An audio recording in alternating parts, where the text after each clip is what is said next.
ഞാൻ ഇനി പറയാൻ ഉദ്ദേശിക്കുന്ന വാചകങ്ങൾ എനിക്കറിയാമെന്ന് നൌഷാദ് ഹസനിക്കും അറിയാം. ഞാനും നൌഷാദ് ഹസനിയും ആ വിവരം പങ്കുവച്ചതുമാണ്. ബൈലക്സിലൂടെ ഒരുപക്ഷെ AP വിഭാഗത്തിന്റെ നേതാക്കൾ പോലും ഇത് കേട്ടുകൊണ്ടിരിക്കുന്നു എന്ന ബോധത്തോടുകൂടി ഞാൻ പറയുന്നു.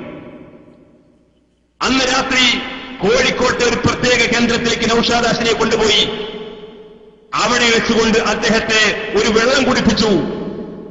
ആ വെള്ളം കുടിപ്പിച്ചുകൊണ്ട് മണിക്കൂറുകൾക്ക് ശേഷം ആ മനുഷ്യൻ ബോധം തെളിഞ്ഞുകൊണ്ട് കണ്ണ് മിടിച്ച് പുറത്തേക്ക് നോക്കുന്ന സമയത്ത് ഒരുപാട് വൃത്തികേടുകളാണ് ആ മനുഷ്യൻ കിടന്നിരുന്ന അദ്ദേഹത്തിന്റെ ശരീരത്തിന്റെ ചുറ്റുഭാഗം ഉണ്ടായിരുന്നത്. അത്രേ ഞാനിപ്പോ പറയുന്നുള്ളൂ. നിഷേധിക്കുകയാണെങ്കിൽ തെളിവടക്കം ഞാൻ പറയും.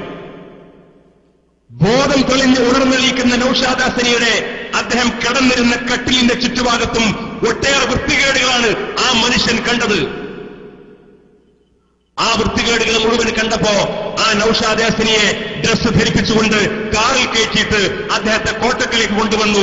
എന്നിട്ട് പറഞ്ഞു, ഇതാ നിങ്ങൾ ബോധരഹിതനായി കിടന്നപ്പോൾ ഈ രീതിയിലുള്ള ഫോട്ടോകളും വിഷ്വലുകളും ഒക്കെ ഞങ്ങൾ കൈവശപ്പെടുത്തിയിരിക്കുന്നു. നിങ്ങൾ അന്ന് പ്രസംഗിച്ച ആ CD-ക്ക് മറുപടിയായി നിങ്ങൾ ഇത് പ്രസംഗിച്ചിട്ടില്ലെങ്കിൽ, തിരുത്തി പറഞ്ഞിട്ടില്ലെങ്കിൽ ഈ ഫോട്ടോകളും ദൃശ്യങ്ങളും ഞങ്ങൾ പുറത്തുവിടും.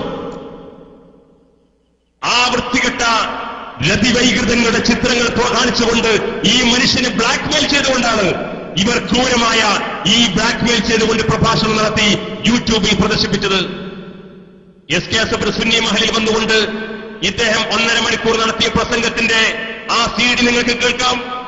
യൂട്യൂബിൽ സെർച്ച് ചെയ്താൽ അദ്ദേഹം നിർബന്ധിതാവസ്ഥയിൽ അദ്ദേഹത്തെ ബ്ലാക്ക്മെയിൽ ചെയ്തുകൊണ്ട് പ്രസംഗിപ്പിച്ച ആ ഭാഗവും നിങ്ങൾക്ക് കേൾക്കാം.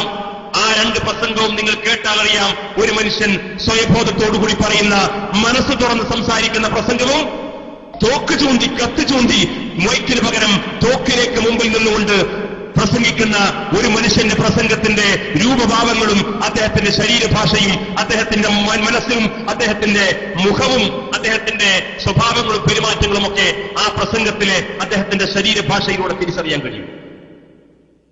അത്രയും വലിയ വൃത്തികേടുകൾ. ആ വൃത്തികേട് ഇതേപോലെ ഇരിക്കുന്ന എന്റെ പിതാവിനോളം പ്രായമുള്ള അല്ലെങ്കിൽ എന്റെ കൊച്ചുകുട്ടിയോളം പ്രായമുള്ള